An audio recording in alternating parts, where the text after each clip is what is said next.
전 세계 여자 배구에서 전설적인 존재로 여겨지는 김연경. 배구 전문 매체 발리보럴드닷컴은 지난해 가장 특출난 활약을 선보인 여자 배구 선수로 김연경을 뽑았는데요. 발리보럴드닷컴은 10억 명 중 한 명 나올까 말까한 이 스타의 실력과 리더십, 카리스마는 지구촌 팬들의 마음을 사로잡을 수밖에 없다고 전하며 극찬을 아끼지 않았죠. 김연경의 소식에 유독 반가워한 나라가 한국 말고 또 있었는데요. 바로 바다 건너 터키였습니다. 터키를 여행해본 한국인들이라면 우리는 형제라며 환대하는 현지인들을 만나본 경험이 있을 것입니다. 우리 역시 터키를 설명할 때 형제의 나라라는 수식어를 흔히 쓰곤 하는데요. 6세기 무렵 터키의 조상인 돌걸은 고구려와 형제처럼 교류하며 함께 세상을 호령했고 6.25 전쟁 당시에는 유엔군의 일원으로 남한의 편에 서서 함께 전장을 누비기도 했죠. 터키는 미국, 영국, 캐나다에 이어 네 번째로 많은 병력을 파견했는데 이들 중 대부분이 형제의 국가를 도우러 온 자원병이었다는 사실이 알려져 양국의 우애는 더욱더 끈끈해졌습니다.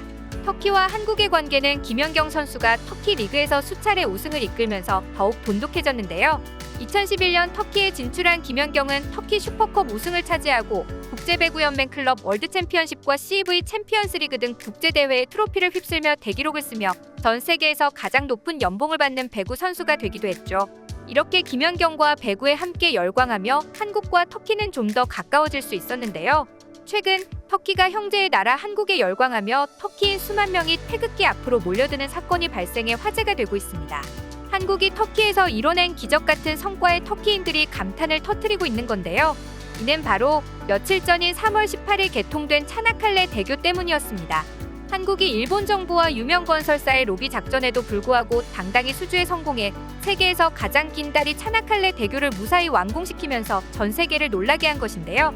차나칼레 대교는 터키 차나칼레 해협을 사이에 두고 마주보고 있는 차나칼레 주의 랍세키와 겔리볼루 지역을 잇는 세계 최장의 다리라고 합니다.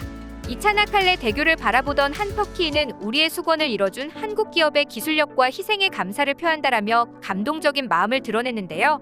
이들이 이렇게 다리 하나에 열광할 수밖에 없었던 이유는 터키인들에게 차나칼레 대교가 지닌 의미가 단순한 다리 그 이상이기 때문이라고 합니다. 차나칼레 대교가 완공되면 일반인들의 이동은 물론 물류 유통이 획기적으로 개선될 것으로 예상되기 때문이죠. 그동안 차나칼레주의 랍세키에서 반대편인 겔리블루로 건너가려면 30분에서 1시간마다 오는 배를 이용하거나 8시간을 돌아서 가는 육로 중 하나를 선택해야 했다고 하는데요. 차나칼레 대교를 이용하게 되면 단 10분 만에 반대편으로 이동할 수 있다고 합니다.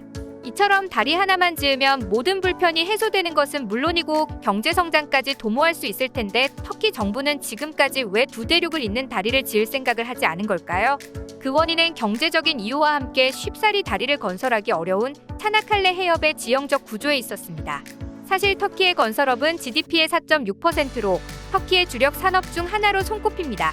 터키 건설업체의 시공 능력 또한 세계 16위로 높은 경쟁력을 갖추고 있는데요. 처음에 터키 정부는 차나칼레 해협의 일반적인 형태의 교량을 건설해 보려 했으나 불가능하다는 걸 깨닫고 좌절했다고 합니다. 이곳에 교량을 지으면 지중해와 이스탄불을 잇는 해상 무역 항로가 교각에 막힌다는 엄청난 단점이 있는 데다 워낙 바다의 폭이 넓어 교각이 있는 다리를 건설하더라도 공사 난이도가 너무 높다는 결론을 내리게 된 것이죠.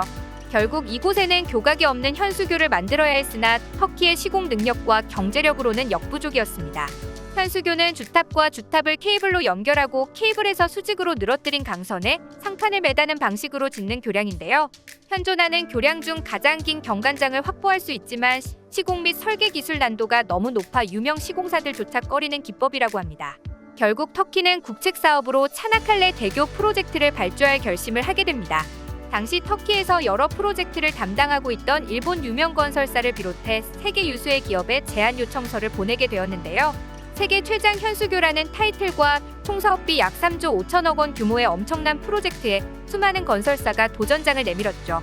최종 심사에서 가장 유력한 후보로 손꼽혔던 것은 IHI 이도추 상사 일본고속도로 인터내셔널 등이 모여 팀을 구성한 일본과 DLNC와 SK에코 플랜트를 비롯한 기업들이 똘똘 뭉친 한국 컨소시엄 팀이었습니다. 차나칼레 대교 프로젝트 수주전은 한일 국가 간 대결이었다고 해도 과언이 아니었는데요.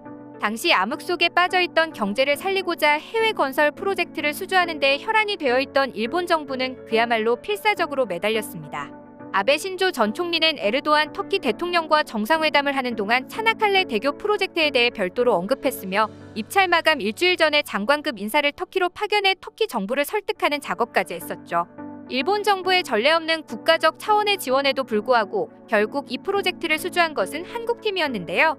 고난도의 터키 유라시아 해저터널 프로젝트를 그 어떠한 잡음도 없이 성공적으로 완수했을 뿐만 아니라 예정보다 3개월이나 일찍 마무리한 SK건설의 역량, 그리고 한국이 터키 측에 제시한 사업 운영 기간이 일본보다 20개월이나 짧았던 점, 터키에서 형제의 나라로 여겨지는 한국을 향한 무한한 신뢰가 이와 같은 결정을 내리게 한 것으로 분석되고 있습니다. 결국 입찰에서 패배하자 일본인들은 한국이 수주하면 붕괴할 위험이 있다며 비꼬았고, 또 다른 사람은 어차피 완성이 없기에 붕괴는 없다는 반응을 보이기도 했습니다. 하지만 대림산업과 SK건설은 올 3월 완벽하게 준공을 마쳐 일본을 놀라게 했습니다. 심지어 기간을 1년 7개월이나 단축하고도 안전사고가 한 건도 없이 완공해낸 것인데요. 이번에 완공된 차나칼레 대교는 터키 정부의 수건 사업이었습니다. 차나칼레 대교는 2019년 개항한 이스탄불 신공항과 새 바닷길을 여는 이스탄불 대운하와 더불어 3대 메가 프로젝트로 불렸는데요. 이런 상황이다 보니 이번 차나칼레 대교 완공은 글로벌 금융계에 가장 권위 있는 행사에서 그 해의 터키 프로젝트로 선정됐을 정도로 터키인들에게 의미가 깊다고 합니다. 게다가 세계 최장 현수교라는 타이틀도 무척이나 자랑스러워한다고 하는데요. 주탑간 거리는 2023m로 일본 고베 아카시대교 1991m를 능가합니다. 이 2023m는 터키 공화국 설립 100주년인 2023년을 기념하기 위해 특별히 선택한 길이라고 하네요.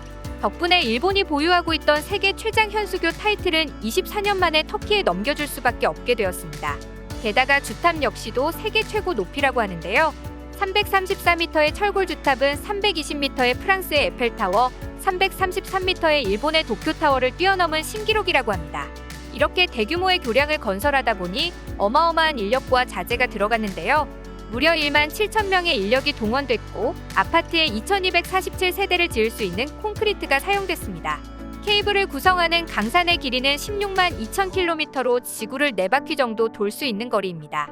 케이블은 1960메가파스칼급의 인장 강도를 갖췄는데 이는 케이블 한 가닥이 5.1톤의 하중을 지지할 수 있다는 뜻입니다. 한국의 엄청난 철강 기술력이 빛을 발했던 대목이었죠. 이 케이블은 고려제강이 생산해서 공급했는데요. 현수교에 1960메가파스칼 케이블을 설치한 회사는 전 세계에서 고려제강이 유일할 정도로 엄청난 기술력을 가진 곳이라고 합니다.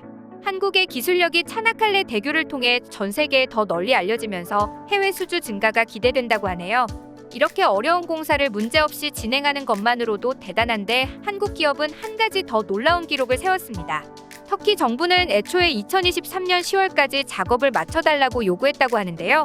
한국 기업들은 뛰어난 기술력으로 공사 기간을 무려 2년이나 단축해버립니다. 게다가 단 한 건의 안전사고도 없었고요. 그야말로 엄청난 대기록을 세우며 전 세계를 깜짝 놀라게 한 것입니다. 에르도안 대통령은 건설에 25억 유로가 들었지만 연료 소비와 탄소 배출량 감축으로 연간 4억 1,500만 유로, 약 5,500억 원을 절감한 것이라며 자랑스러워했습니다. 다리 개통 사실은 터키뿐만 아니라 CNN 등 외신들을 통해서도 대서특필되고 있는데요. 특히 수주전에서 고배를 마셨던 일본은 더더욱 큰 관심을 보이고 있다고 합니다. 교도통신 등 일본 언론들은 터키 현수교가 아카시 해협대교를 능가해버렸다며 놀라움을 나타냈는데요. 압도적인 한국의 기술력 앞에서는 그저 인정할 수밖에 없었던 것 같습니다. 이처럼 터키의 자존심이자 새로운 미래를 상징하는 차나칼레 대교가 한국 기업의 손으로 지어졌다는 사실이 자랑스러울 따름입니다. 여러분의 소중한 의견을 남겨주세요. 그리고 많은 분들이 보실 수 있도록 널리 공유 부탁드립니다. 지금까지 코리아주모였습니다. 시청해주셔서 감사합니다.